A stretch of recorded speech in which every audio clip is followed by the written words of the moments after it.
A very tangible person to your right is Malachy Browne, who used to work at Storyful, I think, with Mark, and is now European anchor and managing editor of Reportedly. And you, Malachy, are going to talk to us about those issues around the future of journalism as they relate to the kind of work that you're doing in journalism, which is around, I think, social news. Yeah, so we're Reportedly is a social-centric newsroom. We're very much engaged, like Storyful, in social storytelling and in really identifying just the millions of people that you can bring into your journalism.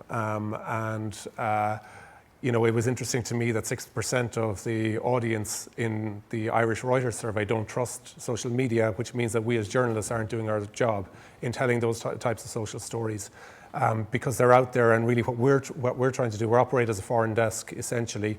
We're a small team of 7 spread across Europe and North America, and we're bringing, identifying those social stories, trying to bring them up through the cracks, and engage the people who are central to those stories and community organisers within those stories, and bring them into our social feeds instead of trying to drive an audience away to a different website or to a different app. Engage them where they naturally reside, which is increasingly on social. So that's Reportedly. What I was going to talk about is, what really interests me is technology's role in this, and particularly in participatory journalism, but also in collaborative journalism across media outlets and so on.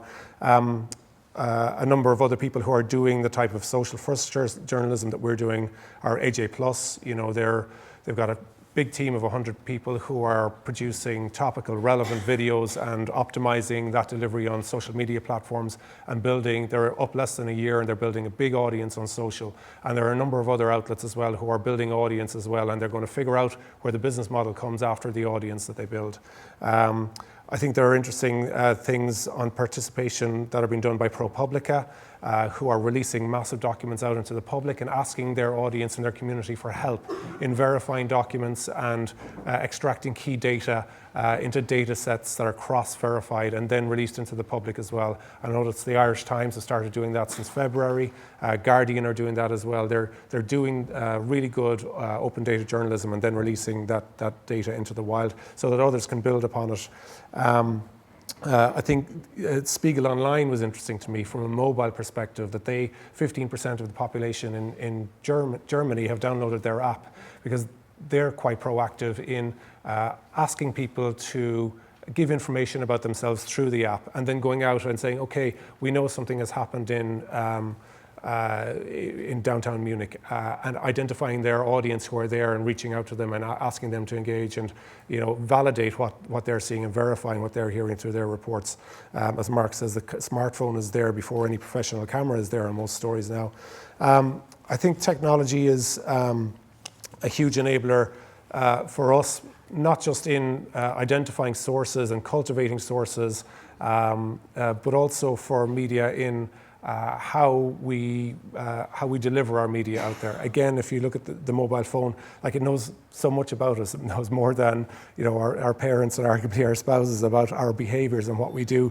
It knows when we're on a train. It knows when we're on a bike. It knows when we're I think the conversation today was about a lot of it was about how we push our content to people rather than thinking about the audience and what the audience needs and when it's best to engage that audience, and the timing of that, where they are, and again, where they naturally reside. And technology and information that people, if they want to engage with their brand and what you have to tell them, will be willing to hand over that information once it's treated responsibly. And I think that offers a huge potential to engage people differently. And as we heard, there's different times when people want different amounts of information. And nod to Gavin Sheridan, who's in the audience here as well. I think, journalists are not good as software engineers or thinking about software. And I think the success of Storyful has been to build software for a single use case, which was to power a social newsroom, but to realize that there are other applications of that software. And I think successful news organizations will think like that. They'll think about what software can power our news and our sourcing of news, as well as technology to innovate around the delivery of it. But then what are the other services that we can build upon that? So, you know, there are opportunities out there for legal journalists and for people who specialize in business and company filings and so forth, to be able to scrape that data and run analytics on it, the same as a lot of companies do for social analytics, and I'm sure we'll hear about that as well. And I think, you know, one of the arguments that's going around at the moment is, are we doing? Yeah, wrap it up. Is the plurality of media. And one of the discussions that's happening, I think, in the States at the moment, Jeff Jarvis is talking about, is the plurality of content. And for instance, RTE has a huge amount of content. Why not make that available? Do your broadcast, but make that available and let other people use that with the right attribution. And technology also allows us, particularly with the advance of embeds and so forth, to share branded content that we produce in a responsible way with native advertising as part of that. I'm sort of thinking about Facebook instant articles on steroids that could be used in multiple different ways by people.